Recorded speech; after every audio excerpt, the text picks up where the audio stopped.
Supersonic cruise मिसाइलों में एक है। भारत और रूस संयुक्त उद्गम से बनी ब्रह्मोस क्रूज मिसाइल, इसका नया संस्करण आवाज से लगभग 7 गुना तेज रफ्तार से उड़ान भर सकता है।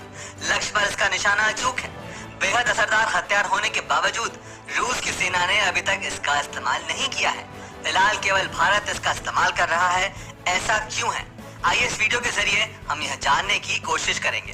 साथ ही हम ब्रह्मोस के बारे में कुछ और भी जानेंगे और यह पता करने की कोशिश करेंगे कि क्रूज मिसाइल किस तरह से काम करती है। हम सभी ने भगवान राम के बाणों की कहानियां सुनी है, जिनका इस्तेमाल उन्होंने अपने दुश्मनों को खत्म करने के लिए किया था।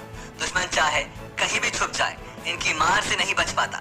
ये उन्हें खत्म करके ही वापस श्री राम के तरकश में लौट आया करते थे। यह एक मिथक है जो अब क्रूज मिसाइलों के रूप में सच बनकर सामने आया है। हालांकि क्रूज मिसाइल लक्ष्य पर निशाना साधने के बाद वापस नहीं लौट सकती। मिसाइल दो तरह की होती है, एक बैलिस्टिक मिसाइल, दूसरा क्रूज मिसाइल। बैलिस्टिक मिसाइलें रॉकेट तकनीक पर आधारित होती हैं। पृथ्वी के वायुमंडल में लॉन्च होने के बाद युद्ध बैलिस्टिक मिसाइल रॉकेट से अलग होकर अपने लक्ष्य की ओर बढ़ता है। बैलिस्टिक मिसाइलें महाद्वीपों में लक्ष्य भेदने में सक्षम है, लेकिन वे पूर्व निर्धारित लक्ष्य से दिशा नहीं बदल सकते। इसीलिए बैलिस्टिक मिसाइलों को दो आयामी यानी 2 डायमेंशनल भी कहा जाता है। दूसरी ओर क्रूज मिसाइलें न केवल पहले से तय लक्ष्य पर मार कर सकती हैं, बल्कि उन्हें खत्म करने के लिए उनका पीछा भी कर सकती है। एक जटिल गाइडेंस प्रणाली के मार्गदर्शन में काम कर रही एक विमान प्रणोदन प्रणाली और नियंत्रण के लिए डिजाइन किए गए छोटे पंखों की सहायता से ये 3 आयामी यानी कि 3 डायमेंशनल सक्षम करता है। कुल मिलाकर कहें तो यह पायलट के बिना चलते एक छोटे विमान की तरह है। पूर्व राष्ट्रपति श्री एपीजे अब्दुल कलाम की अगुवाई में 1980 के दशक में भारत ने अपने मिसाइल कार्यक्रम की शुरुआत की थी।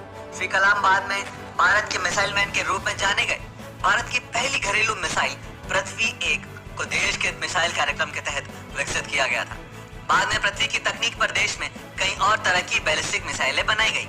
90 के दशक में खाड़ी युद्ध के समय भारत को क्रूज मिसाइलों का महत्व समझ में आने लगा।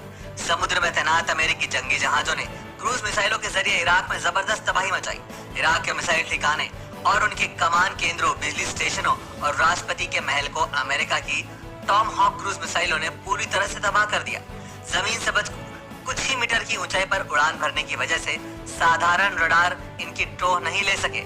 इन मिसाइलों की बदौलत अमेरिका इराक की सुरक्षा घेरे को तबाह करते हुए उस पर बहुत भारी पड़ा था। अमेरिका की इसी सफलता को देखकर भारत भी क्रूज मिसाइल तकनीक हासिल करने की सोचने लगा।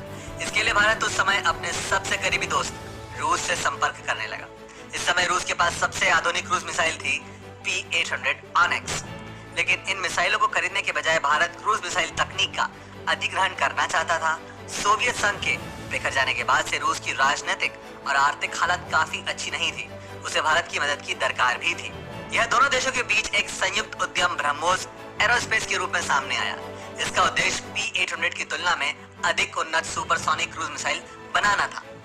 ब्रह्मोस नाम की भारत की ब्रह्मपुत्र और रूस की मकसवा नदी के नाम पर रखा गया है। इस संयुक्त उपक्रम में रूस ने जहां मिसाइल की प्रोपल्शन तकनीक में मदद की है, तो वहीं भारत ने इसके नेविगेशन प्रणाली बनाई है।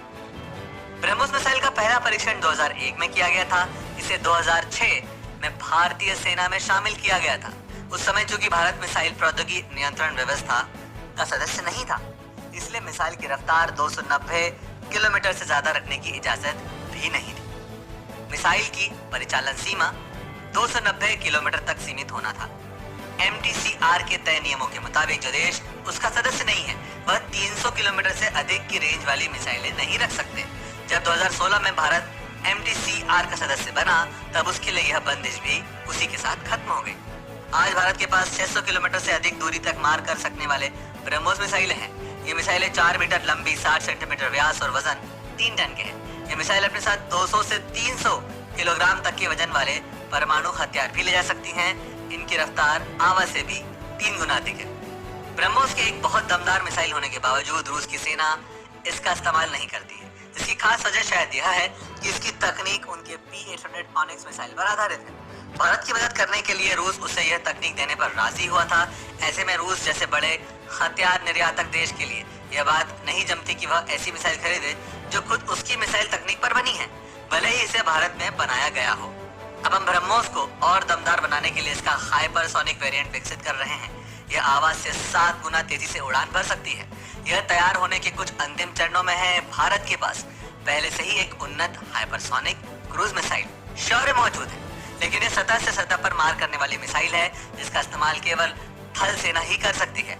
आज की तारीख में भारत के लिए ब्रह्मोस सिर्फ एक हथियार नहीं है, बल्कि यह चीन की आक्रामकता के लिए एक चेतावनी भी है। यही वजह है कि चीन के साथ सीमा विवाद में उलझे वियतनाम और फिलीपींस जैसे देशों को भारत ब्रह्मोस मिसाइल बेचना चाहता है। हमें ब्रह्मोस मिसाइलों की तैनाती को युद्ध की तैयारी की तरह नहीं, बल्कि देश हित की रक्षा के तौर पर देखना चाहिए। इसमें कोई शक नहीं है कि ब्रह्मोस मिसाइल सही मायने में भारत का ब्रह्मास्त्र है। जय हिंद।